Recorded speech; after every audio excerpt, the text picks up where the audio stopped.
السلام عليكم ورحمة الله وبركاته.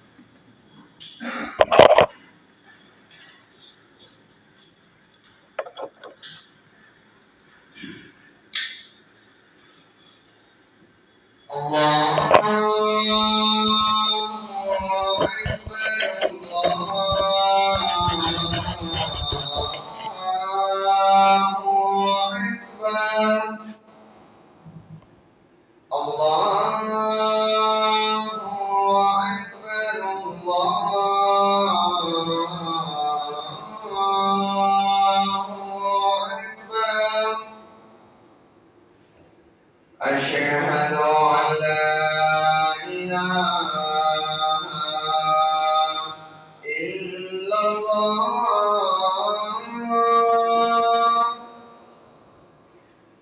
أشهد أن لا إله إلا الله أشهد أن محمدا رسول الله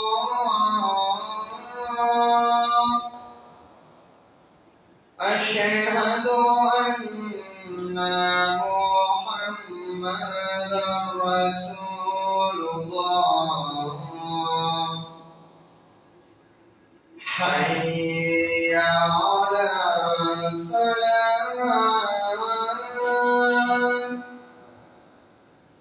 حي على الصلاة حي على الفلاح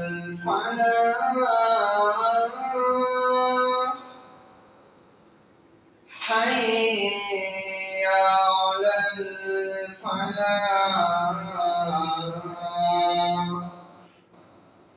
الله أكبر الله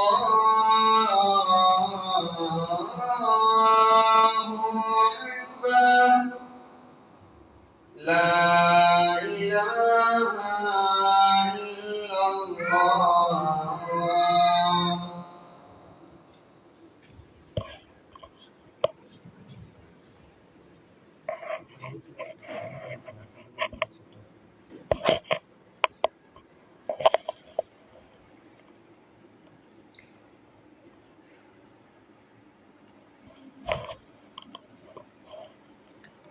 إن الحمد لله نحمده ونستعينه ونستغفره ونعوذ بالله من شرور أنفسنا وسيئات أعمالنا من يهده الله فلا مضل له ومن يضلله فلا هادي له وأشهد أن لا إله إلا الله وحده لا شريك له وأشهد أن محمدا عبده ورسوله أما بعد يا أيها الناس اتقوا ربكم الذي خلقكم من نفس واحدة وخلق منها زوجها وبث منهما رجالا كثيرا ونساء واتقوا الله الذي تسألون به والأرحام إن الله كان عليكم رقيبا يا أيها الذين آمنوا اتقوا الله حق تقاته ولا تموتن إلا وأنتم مسلمون يا أيها الذين آمنوا اتقوا الله قولوا قولا سديدا يصلح لكم أعمالكم ويغفر لكم ذنوبكم ومن يطع الله رسوله فقد فاز فوزا عظيما إن أصدق الحديث كتاب الله وأحسن الهدي هدي محمد صلى الله عليه وسلم وشر الأمور محدثاتها وكل محدثة بدعة وكل بدعة ضلالة وكل ضلالة في النار أو كان كما صلى الله عليه وسلم. கண்ணியம் நிறைந்த எல்லாம் வல்ல அல்லாஹ்வின் நல்லடியார்களே, இறைவன் நமக்கு கடமையாக்கிய இந்த ஜும்மாவின் தினத்தினிலே அவனிலிருந்து கிடைக்க பெறக்கூடிய நன்மைகளை எதிர்பார்த்தவர்களாக நாம் இங்கே அமர்ந்திருக்கின்றோம். நாம் எதை எதிர்பார்த்து அமர்ந்திருக்கின்றோமோ அத்தகைய எதிர்பார்ப்பு பூர்த்தி அடைவதற்காக இறைவனிடம் பிரார்த்தனை புரிந்தவனாக எனது ஜும்மா உரையை ஆரம்பம் செய்கின்றேன். இந்த ஜும்மாவிலே நாம் எடுத்துக்கொண்ட தலைப்பு ரகசியம் ஓர் அமானிதம். ரகசியம் என்றால் ஒரு மனிதர் பிறருடைய பிற மனிதரிடத்திலே ஒரு நண்பர் இன்னொரு நண்பரிடத்திலே தான் சம்பந்தப்பட்ட செய்தியோ அல்லது பிறர் சம்பந்தப்பட்ட செய்தியோ யாரிடமும் சொல்லாதீங்க அப்படின்னு சொல்லி ஒரு செய்தியை ரகசியமாக நீங்கள் வச்சுக்கங்க அப்படின்னு சொல்கிற அதுக்கு பேர் ரகசியம்.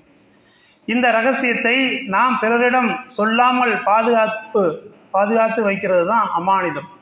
சொல்லக்கூடாத செய்தியை சொல்ல வேண்டாம் என்று சொல்லப்பட்ட செய்தியை பிறரிடத்திலே சொல்லாமல் இருப்பது தான் அமானிதம். இந்த அமானிதத்தை பாதுகாத்து கொள்ள வேண்டும், பேணி நடந்து கொள்ள வேண்டும் என்று அல்லாஹ் தஆலா விரும்புகின்றான்.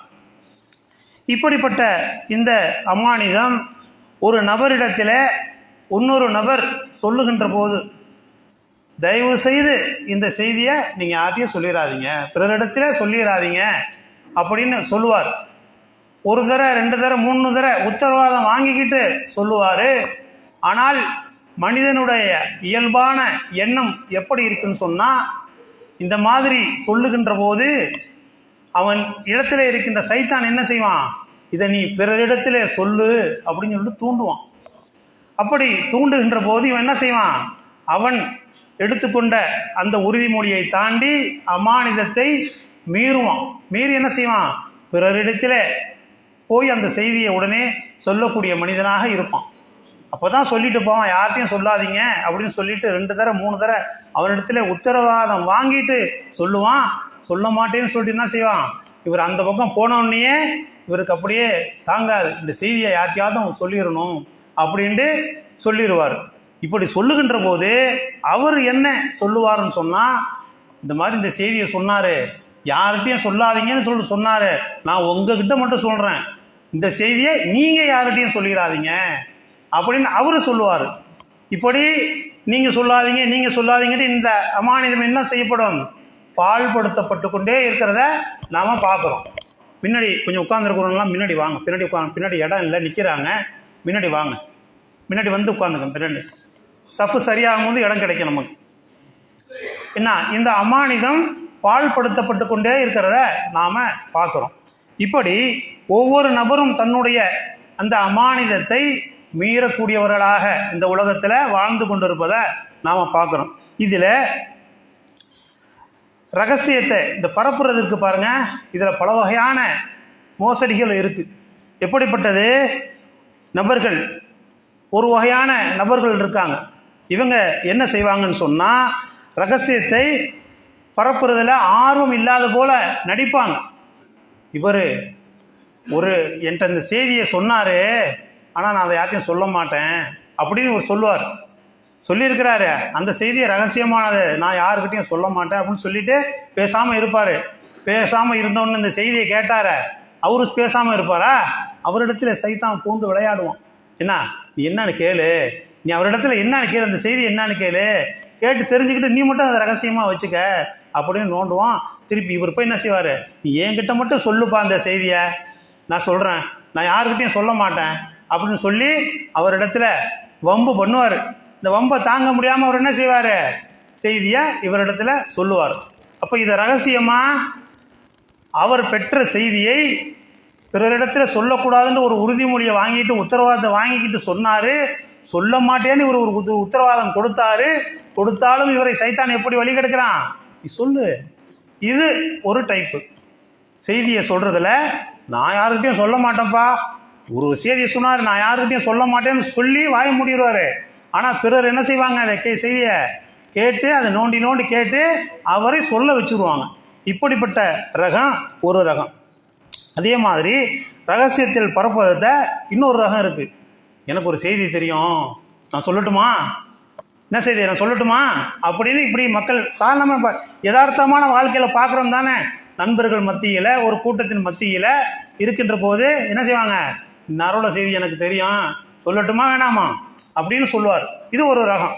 இப்படி ரகசியங்களை பிறரிடத்தில் சொல்வதிலே ஆர்வமாக இருப்பார்கள். அது ரகசியமா என்றால் இல்லை. இப்படிப்பட்ட ரகசியத்தை பேணுவது அமானிதம் என்று அல்லாஹ் தனது திருமறையிலே சொல்லி காட்டுகின்றான். எப்படிப்பட்ட ரகசியத்தை பேண வேண்டுமா, அல்லாஹ் தனது திருமறையிலே சொல்றான் பாருங்க. 58வது அத்தியாயத்தில் 9வது வசனத்தில் இறைவன் சொல்றான், நம்பிக்கை கொண்டோரே, நீங்கள் ரகசியம் பேசினால் பாவம், வரம்பு மீறுதல், தூதருக்கு மாறு செய்தல் ஆகியவை குறித்து ரகசியம் பேசாதீர்கள். ஒரு பாவமான செய்தி இருக்கு, அதை பற்றி நீங்கள் ரகசியம் பேசாதீங்க. பேசினா அது ரகசியமாக இருக்காது. அதே மாதிரி வரம்பு மீறுதல், தூதருக்கு மாறு செய்தல், இது போன்ற விஷயங்கள் நீங்கள் என்ன செய்வீங்க? ரகசியம் பேசாதீங்க. ரகசியம் பேசக்கூடிய விஷயத்தில் நீங்கள் என்ன செய்யணும்? நன்மையையும் இறையச்சத்தையும் ரகசியமாக பேசுங்கள். யாரிடம் ஒன்று திரட்டப்படுவீர்களோ அந்த அல்லாஹ்வுக்கு நீங்கள் அஞ்சு கொள்ளுங்கள் என்று 58வது அத்தியாயத்தில் 9வது வசனத்தில் இறைவன் சொல்லி காட்டுறதை நம்ம பார்க்குறோம். அப்போ அதே மாதிரி 58வது அத்தியாயம் 10வது வசனத்தில் இறைவன் சொல்கிறான், ரகசியம் பேசுதல் நம்பிக்கை கொண்டோரை கவலையடைய செய்வதற்காக சைத்தானிடமிருந்து ஏற்படுவது.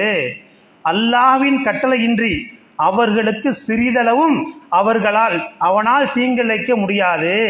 நம்பிக்கை கொண்டோர் அல்லாஹ்வே சார்ந்திருக்க வேண்டும் என்று 58வது வசனம் அத்தியாயம் 10வது வசனத்தில் இறைவன் சொல்லி காட்டுறதை நம்ம பார்க்குறோம். அப்போ சைத்தானின் தூண்டுதல் எப்படி இருக்குமா? ரகசியத்தை பேணாத அப்படின்னு சொல்லும். ஆனால் யாரிடம் இறை அச்சம் இருக்கின்றதோ அவர்களுக்கு அவனால் சிறிதளவும் தீங்கிழைக்க முடியாது. ஒரு மனிதனுடைய உள்ளத்தில் இறை அச்சம் இருந்ததுன்னு சொன்னா எவ்வளவு பெரிய சைத்தானா இருந்தாலும் சரி அவனுக்கு தீங்கிழைக்க முடியாதுன்னு சொல்லிட்டு அல்லாஹ் ஒரு உத்தரவாதத்தை தன்னுடைய திருமுறையிலே சொல்லி காட்டுகின்றான். அப்ப ரகசியம் பால்படுத்தக்கூடாது, அதை பாதுகாக்க வேண்டும் என்று இறைவன் தனது திருமறையில மிக அழகாக சொல்லி காட்டுறதை நம்ம பார்க்கிறோம். அதே மாதிரி ஒரு மனிதனிடத்துல ஒரு உத்தரவாதத்தை நாம கொடுக்கிறோம், அவர் நம்ம கிட்ட வாங்கிக்கிட்டு ஒரு செய்தியை சொல்றாரு, அதை நாம பரப்புறோமே, அது மிகப்பெரிய பாவம் என்று அல்லாஹ் தனது திருமறையில சொல்றான். இந்த உத்தரவை மீறுறோமே, வாக்குறுதியை நம்ம மீறுறோமே, இந்த வாக்குறுதி நாளை மறுமையிலே விசாரிக்கப்படும் என்று 17வது அத்தியாயம் 34வது வசனத்தில் இறைவன் சொல்றான். வாக்கை நிறைவேற்றுங்கள், வாக்கு விசாரிக்கப்படும் என்று தனது திருமறையிலே சொல்லி காட்டுறதை நம்ம பார்க்கிறோம். அப்ப ஒரு நபர் நம்மிடத்திலே ரகசியமாக ஒரு செய்தியை சொல்வாராயானால் நாம் எப்படி நடந்துக்கணும்? இறை அச்சத்தோடு நடந்துக்கணும், அமானிதத்தை பேண வேண்டும் என்பதை இந்த நேரத்தில் நாம் என்ன செய்கிறோம்? புரிந்து கொள்ள வேண்டும். அப்படி அமானிதத்தை நாம் பாழ்படுத்தி விட்டோம், பேணவில்லை, உறுதிமொழியை நாம் நிலைநாட்டவில்லை என்று சொன்னால் என்ன? நாளை மறுமையிலே நமக்கு அதற்கு பயங்கரமான வேதனையை அல்லாஹ் வைத்திருக்கின்றான். நீங்கள் இவ்வளவுதான் பணம், காசு, பொருளாதாரம் நாம் வைத்திருந்தாலும் இது நாளை மறுமையிலே எந்த பலனையும் அளிக்காது.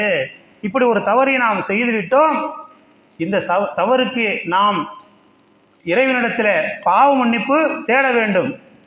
நாளை மறுமையிலே எதை கொண்டு சென்றால் அது மன்னிக்கப்படும் என்று சொன்னால், நல்ல அமல்களை நாம் இந்த உலகத்தில் வாழ்கின்ற போது நல்ல அமல்களை செய்திருந்தோம் என்று சொன்னால் இப்படிப்பட்ட பிரச்சனைகளுக்கு அங்கே தீர்வு கிடைக்கும் என்பதை நாம் இந்த மேற்கொண்ட இந்த குர்ஆன் வசனங்களிலிருந்து நாம் புரிந்து கொள்ளலாம்.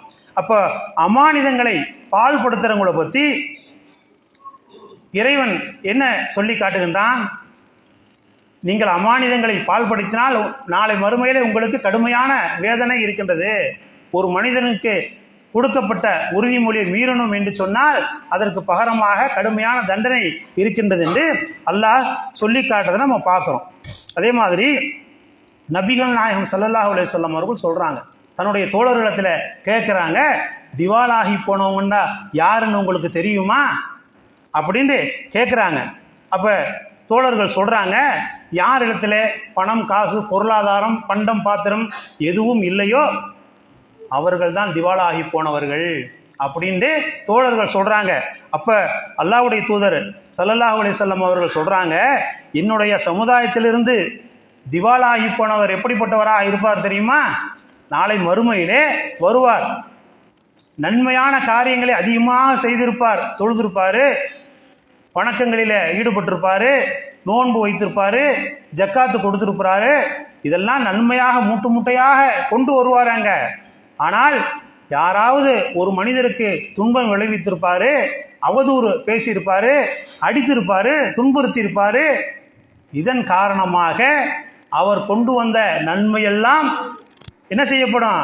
இவருக்கு பகரமாக கொடுக்கப்படும். கொடுக்கப்பட்ட பிறகும் என்ன செய்யப்படும்?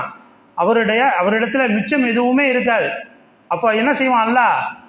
அவரிடம் இருக்கின்ற தீமை இருக்குல்ல, அதை தூக்கி இவர்கிட்ட போட்டு இவரை தூக்கி நரகத்தில் போட்டு விடுவான் என்பதாக அல்லாஹ்வுடைய தூதர் ஸல்லல்லாஹு அலைஹி வஸல்லம் அவர்கள் சொல்றாங்க. இப்படிப்பட்டவர் தான் யாருங்க? மறுமையில திவாலாகி போனவர் என்று அல்லாஹ்வுடைய தூதர் ஸல்லல்லாஹு அலைஹி வஸல்லம் அவர்கள் சொல்லி காட்டுறாங்க. அப்போ ஒரு நபருக்கு நாம் துன்பம் விளைவித்து விட்டோம், அடிச்சிட்டோம், அவனை அவதூறு பேசிட்டோம் என்று சொன்னால் நாளை மறுமையில நம்முடைய அமல்களுக்கு எந்த பிரயோஜனமும் இருக்காது என்பதை நாம் விளங்கி கொள்ள வேண்டும். அதே போல இந்த ரகசியம் இருக்கின்றதே, இந்த ரகசியம் ஒருவர் சொல்லுகின்ற ரகசியத்தை நாம் என்ன செய்யணும்? பலமாக பாதுகாக்க வேண்டும் என்பதை பின் வருகின்ற செய்திகள் மூலமாக நாம் தெரிந்து கொள்ளலாம். நபிகள் நாயகம் ஸல்லல்லாஹு அலைஹி வஸல்லம் அவர்கள் காலத்தில் உமர் ரலியல்லாஹு அன்ஹு அவர்கள் தன்னுடைய மகள் ஹப்ஸாவை திருமணம் செய்து கொள்வதற்காக உமர் ரலியல்லாஹு அன்ஹு அவர்கள் உஸ்மான் ரலியல்லாஹு அன்ஹு அவர்கள்ட்ட போய் கேட்குறாங்க. இந்த மாதிரி செய்திகள் எல்லாம் எடுத்து சொல்லி, நீங்கள் விரும்பினால் என்னுடைய மகளை உங்களுக்கு நான் திருமணம் செய்து தருகிறேன் அப்படின்னு சொல்றாங்க. யாரு? உமர் ரலியல்லாஹு அன்ஹு அவர்கள் உஸ்மான் ரலியல்லாஹு அன்ஹு அவர்கள்ட்ட கேட்குறாங்க, தன்னுடைய மகள் ஹப்ஸாவை நீங்கள் விரும்பினால் உங்களுக்கு நான் திருமணம் செய்து கொடுக்கின்றேன் அப்படின்னு சொல்றாங்க. அப்போ உஸ்மான் ரலியல்லாஹு சொல்றாங்க, கொஞ்சம் யோசனை பண்ணுறேன் நான் அப்படின்ட்டு. சில நாட்கள் கழித்து உமர் ரலியல்லாஹு சொல்கிறாங்க, நான் இப்பொழுது திருமணம் செய்து கொள்ள விரும்பவில்லை அப்படின்னு சொல்கிறாங்க. உடனே உமர் ரலியல்லாஹு அன்ஹு அவர்கள் அபூபக்கர் சித்திக் ரலியல்லாஹு அன்ஹு அவர்கள்ட்ட போகிறாங்க. போய் அவங்கக்கிட்ட செய்தியை சொல்லி, தன்னுடைய மகளை பற்றி சொல்லி, நீங்கள் விரும்பினால் என்னுடைய மகள் ஹப்ஸாவை உங்களுக்கு நான் திருமணம் செய்து கொடுக்குறேன் அப்படின்னு சொல்கிறாங்க. இவங்க எதுவுமே சொல்லலை. உமர் ரலியல்லாஹு அன்ஹு அவர்கள் எதுவுமே பதிலாக சொல்லவில்லை, வாய் மூடி இருக்காங்க.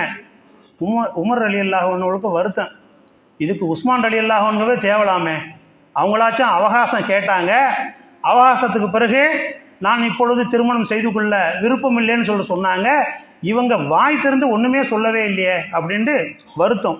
சில காலம் ஓடுகின்றது. நபிகள் நாயகம் ஸல்லல்லாஹு அலைஹி வஸல்லம் அவர்கள் ஹப்ஸா ரலியல்லாஹு அன்ஹு அவர்களை திருமணம் செய்து கொள்வதற்காக கேட்டு விடுறாங்க. உடனே உமர் ரலியல்லாஹு அன்ஹு அவர்கள் என்ன செய்கிறாங்க? தன்னுடைய மகள் ஹப்ஸாவை நபிகள் நாயகம் ஸல்லல்லாஹு அலைஹி வஸல்லம் அவர்களுக்கு திருமணம் செய்து கொடுத்துட்றாங்க. இந்த நிகழ்ச்சி நடைபெற்று முடிந்த பிறகு ஒரு நாள் அபூபக்கர் சித்திக் ரலியல்லாஹு அன்ஹு அவர்கள் உமர் ரலியல்லாஹு அன்ஹு அவர்களிடத்தில் வர்றாங்க. வந்தவங்கள்ட்ட கேட்குறாங்க, உங்களுடைய மகள் ஹப்ஸாவை திருமணம் செய்துக்க சொல்லி என்கிட்ட கேட்டீங்க, நான் எதுவுமே உங்களிடத்துல பதில் சொல்லலை, உங்களுக்கு மனசில் வருத்தம் தானே அப்படின்னு கேட்குறாங்க. ஆமாம் வருத்தம் தான், நான் உஸ்மான் ரலியல்லாஹு அன்ஹு அவர்களிடத்தில் கேட்டேன், அவங்க அவகாசம் கேட்டாங்க, பின்னாடி பதில் சொல்லிட்டாங்க, என்னால் இப்போ முடியாதுன்ட்டு, நீங்கள் ஒன்றுமே சொல்லவே இல்லை, அதனால் உங்களிடத்துல வருத்தம் தான் அப்படின்ட்டு. அப்போது அபூபக்கர் சித்திக் ரலியல்லாஹு அன்ஹு அவர்கள் உமர் ரலியல்லாஹு அன்ஹு இடத்துல சொல்கிறாங்க, நான் ஏன் அப்போ எதுவுமே சொல்லலைன்னு தெரியுமா? என்னிடத்துல ஒரு அமானிதம் இருந்தது. ஏன் என்று சொன்னால், உங்களுடைய மகள் ஹப்ஸாவை அல்லாஹ்வின் தூதர் ஸல்லல்லாஹு அலைஹி வஸல்லம் அவர்கள் திருமணம் செய்து கொள்வதற்காக பிற மக்களிடத்தில், பிற சகோதரர்களிடத்தில், தோழர்களிடத்தில் பேசிக்கிட்டு இருந்ததை என்னுடைய செய்தி வந்தது என்னிடத்துல, அதை நீங்கள் இந்த செய்தியை சொன்னோன்னே நான் அதை நினைத்து பார்த்து ரகசியமாக நான் வைத்து கொண்டேன். அப்படி இருந்ததுனால தான் இன்றைக்கு அல்லாஹ்வின் தூதரை உங்களுடைய மகள் ஹப்ஸா ரலியல்லாஹு அன்ஹு அவர்கள் திருமணம் செய்திருக்கிறாங்க அப்படின்ட்டு அபூபக்கர் சித்திக் ரலியல்லாஹு அன்ஹு சொல்கிறாங்க. அப்போ தன்னிடத்தில் ஒரு செய்தி ரகசியமாக வந்தால் தாம் எப்படி அதை பாதுகாக்க வேண்டும், ரகசியமாக வைத்து கொள்ள வேண்டும், அமானிதமாக அதை நடைமுறைப்படுத்த வேண்டும் என்பதை அபூபக்கர் சித்திக் ரலியல்லாஹு அன்ஹு அவர்கள் எப்படி செய்திருந்தார்கள் இந்த விஷயத்தில் என்பதை நாம் விளங்கி கொள்ள வேண்டும். அதே மாதிரி ஃபாத்திமா ரலியல்லாஹு அன்ஹா அவர்கள் அவங்களிடத்தில் ஒரு அமானிதம், ஒரு ரகசியத்தை அல்லாஹ்வுடைய தூதர் ஸல்லல்லாஹு அலைஹி வஸல்லம் அவர்கள் சொல்கிறாங்க. எப்படின்னு சொன்னால், அல்லாஹ்வுடைய தூதர் ஸல்லல்லாஹு அலைஹி வஸல்லம் அவர்கள் மரண தருவாயில் இருக்காங்க. அதாவது மரணம் அடைவதற்கு சில நாட்களுக்கு முன்பாக படுத்திருக்காங்க. அவங்கள சுற்றி அவங்களுடைய அனைத்து மனைவிமார்களும் இருக்கின்ற போது தந்தையை பார்ப்பதற்காக ஃபாத்திமா ரலியல்லாஹு அன்ஹா அவர்கள் வர்றாங்க. வருகின்ற போது தன்னுடைய மகளை பார்த்துவிட்டு, என் அருமை மகளே வா அப்படின்னு சொல்லிட்டு கூப்பிட்டு என்ன செய்கிறாங்க, பக்கத்தில் உட்கார வச்சுக்கிட்டு அவங்களுடைய காதில் ஒரு ரகசியம் சொல்கிறாங்க. இங்கே வா என்னுடைய மகளே கிட்ட வாங்கன்னு சொல்லி அவங்க காதில் ஒரு ரகசியத்தை சொல்கிறாங்க. அந்த செய்தியை கேட்ட உடனே ஃபாத்திமா ரலியல்லாஹு அன்ஹா அவர்கள் அப்படியே குதிச்சு அழுதுடுறாங்க. இதை அவர்களுடைய மனைவிமார்கள் எல்லாம் அங்கே சுற்றி இருக்கிறாங்களே, ஒன்றுமே புரியல. என்னடா நாம் இத்தனை பேர் இங்கே இருக்கோம், அனைத்து மனைவிமார்களும் இங்கே இருக்கோம், நம்மக்கிட்ட எந்த செய்தியும் சொல்லலை, இவங்க தன்னுடைய மகள் வந்த உடனே இந்த செய்தியை சொல்கிறாங்க, அதை கேட்டுட்டு இவங்க இப்படி அழுகுறாங்களே அப்படின்ட்டு சொல்லி நினச்சிக்கிட்டு இருக்காங்க. உடனே அல்லாஹ்வுடைய தூதர் ஸல்லல்லாஹு அலைஹி வஸல்லம் அவர்கள் தன்னுடைய அருமை மகளை கூப்பிட்டு இன்னொரு செய்தியை சொல்கிறாங்க. சொன்ன உடனே அவங்க என்ன செய்கிறாங்க, புன்முறுவலிட்டு சிரிக்கிறாங்க. இப்படி இந்த சம்பவம் நடைபெற்று முடிந்த பிறகு அல்லாஹ்வுடைய தூதர் எந்திரிச்சிட்டு போயிடுறாங்க. போன பிறகு ஆயிஷா ரலியல்லாஹு அன்ஹா அவர்கள் கேட்குறாங்க, ஃபாத்திமா ரலியல்லாஹு அன்ஹா அவர்கள்ட்ட, அல்லாஹ்வின் மீது ஆணையாக நான் உங்களிடம் இருக்கும் உரிமையின் அடிப்படையில் இதை நான் கேட்குறேன். அல்லாஹ்வுடைய தூதர் உங்களிடத்தில் என்ன சொன்னாங்க, நீங்கள் இப்படி தேம்பி தேம்பி அழுதீங்களே அப்படின்னு கேட்கின்ற போது அது ரகசியம்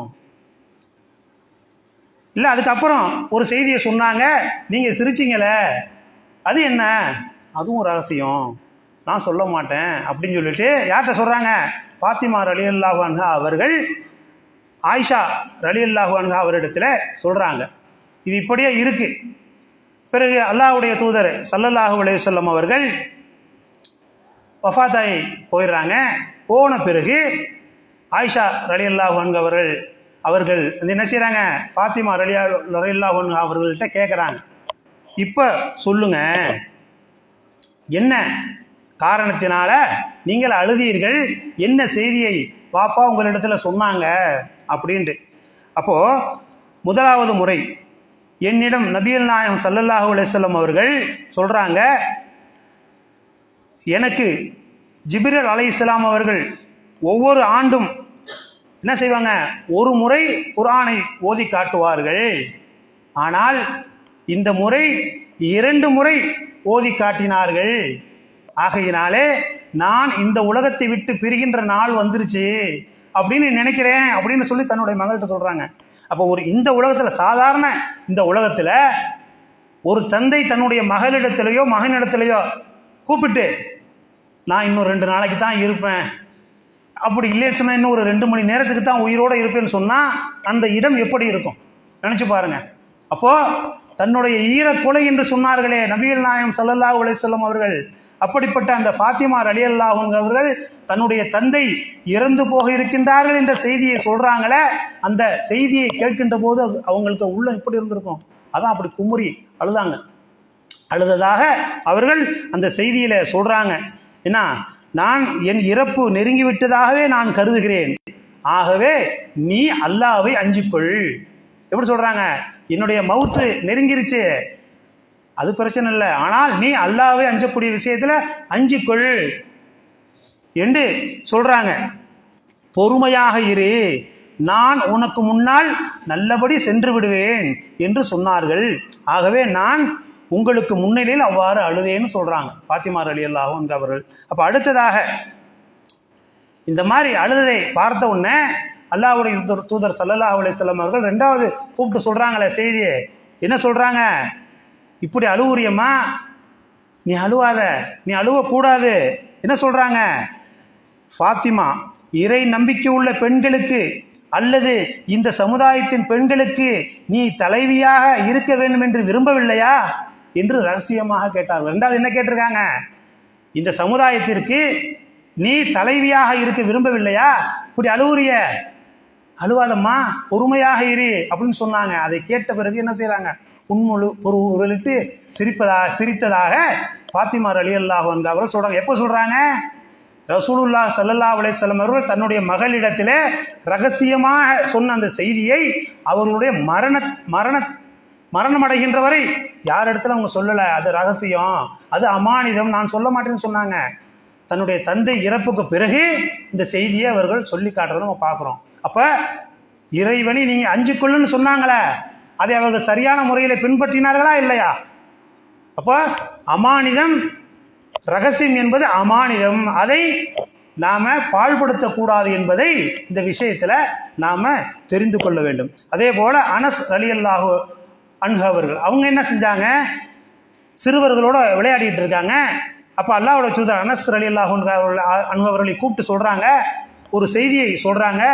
இந்த செய்தியை சொல்லிவிட்டு இதை நீ யாரிடமும் சொல்லாதே, நீ ரகசியமாக வைத்துக்க அப்படின்னு சொல்கிறாங்க. சொல்லிட்டு ஒரு இடத்துக்கு அனுப்பிச்சிட்டு அந்த செய்தியை தெரிஞ்சுக்கிட்டு அதை நீ ரகசியமாக வைத்துக்கன்னு சொல்கிறாங்க. வீட்டுக்கு வர்றதுக்கு தாமதம் ஆச்சா, தன்னுடைய தாயார் கேட்குறாங்க, ஏன்பா இவ்வளோ நேரம் ஆச்சு, எங்கே போனேன் அப்படின்ட்டு. இல்லை, அல்லாஹ்வுடைய தூதர் ஸல்லல்லாஹு அலைஹி வஸல்லம் அவர்கள் ஒரு செய்தியை சொல்லியிருந்தாங்க, அதை நான் கேட்கறதுக்காக போயிருந்தேன் அப்படின்ட்டு. அப்படியா, என்ன செய்தி சொன்னாங்க அப்படின்னு. இல்லை, அதை நான் உங்களிடத்துல சொல்ல மாட்டேன், அதை யாரிடமும் சொல்லக்கூடாது, அது ரகசியம் என்று அல்லாஹ்வுடைய தூதர் ஸல்லல்லாஹு அலைஹி வஸல்லம் அவர்கள் சொல்லியிருக்காங்கன்னு சொல்லிட்டு தன்னுடைய தாயிடத்துல கூட அனஸ் ரலியல்லாஹு அன்ஹு அவர்கள் சொல்லவில்லை. இந்த ரகசியத்தை அப்படி பாதுகாத்தார்கள். காரணம் என்ன? அல்லாஹ்வுடைய தூதர் ஸல்லல்லாஹு அலைஹி வஸல்லம் சொன்னாங்க, இது நீ யார் இடத்திலும் சொல்லாதே, ரகசியமாக வைத்துக்கொள் என்று சொன்னதன் அடிப்படையில் அவர்கள் என்ன செய்கிறாங்க, அதை ரகசியமாக வைத்துக் கொண்டார்கள் என்பதை இந்த வரலாற்று செய்திகள்லேருந்து ஹதீஸுகளிலிருந்து நாம் பார்க்குறோம். ஆகவே நம்மிடத்தில் நம்பி யாராவது ஒரு செய்தியை, அமானிதமான ரகசியங்களை ஏதாவது சொன்னால் அதை நாம் அமானிதமாக நினைத்து அல்லாஹ்வுக்கு பயந்து பிறரிடத்தில் உடனே கொண்டு போய் சேர்க்காம, ஒரு காலம் வரும், அவசரம் ஏற்படும், அப்படிப்பட்ட ஒரு சூழ்நிலையிலே அதை நாம் தெரிவித்தால் அது பிரச்சனை இல்லை. அப்படிப்பட்ட சூழ்நிலையில் நாம் இந்த உலகத்தில் வாழ்ந்துக்கிட்டு இருக்கிற நாம் யதார்த்தமான உலகத்தில் என்ன செய்கிறோம், இது போன்ற நடைமுறைகளை நாம் சரியான முறையில் பின்பற்றுவதில்லை. அல்லாஹ்வுக்கு அஞ்சி பிறருடைய ரகசியங்களை நாம் பாதுகாக்க வேண்டும், அமானிதங்களை சரியான முறையில் நாம் கடைபிடிக்க வேண்டும் என்று கூறிக்கொண்டு எனது முதல் உரையை நிறைவு செய்கின்றேன்.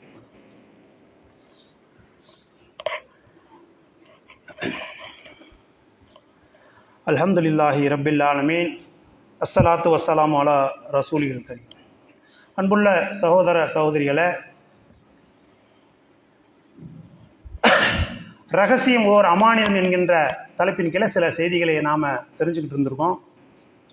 அந்த அடிப்படையில் மாபெரும் அமானித மோசடி என்று அல்லாஹ்வுடைய தூதர் ஸல்லல்லாஹு அலைஹி வஸல்லம் அவர்கள் ஒரு செய்தியை சொல்கிறாங்க. எப்படிப்பட்ட செய்தின்னு சொன்னால்,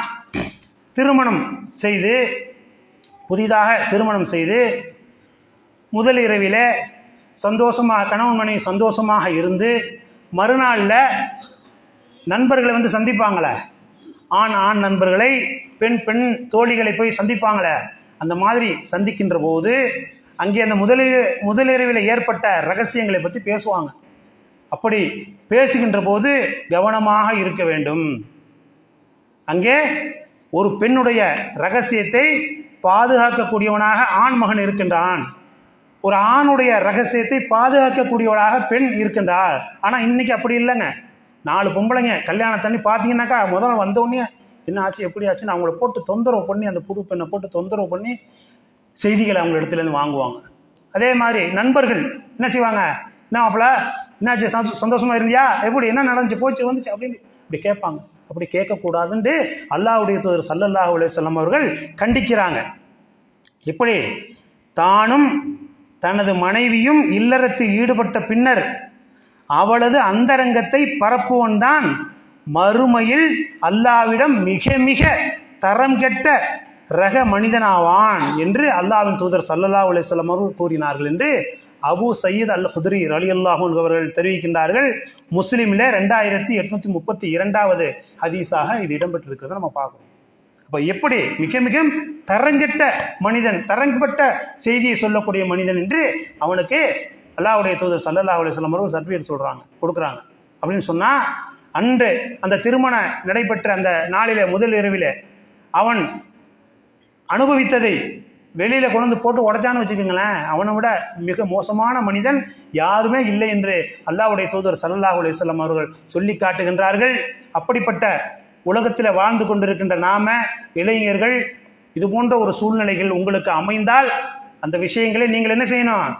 ரகசியங்களை பாதுகாக்க வேண்டும், அமானிதங்களை பின்பற்ற வேண்டும் என்று இந்த செய்தியை நாம் கருத்தில் கொண்டு இனிவரும் காலங்களில் இது போன்ற ரகசியம் நம்மிடத்தில் ஏதாவது கிடைத்தால் அதை நாம் ரகசியமாக வைத்துக்கொண்டு அமானிதத்தை பால்படுத்தாமல் நல்ல ஒரு வாழ்க்கையை வாழ்ந்து நாளை மறுமையிலே உயர்ந்த சொர்க்கத்தை அடையக்கூடிய பாக்கியத்தை வல்ல ரஹ்மான் உங்களுக்கும் எனக்கும் வழங்குவான் என்று பிரார்த்தனையோடு எனது உரையை நிறைவு செய்கின்றேன். ஆகிருதா.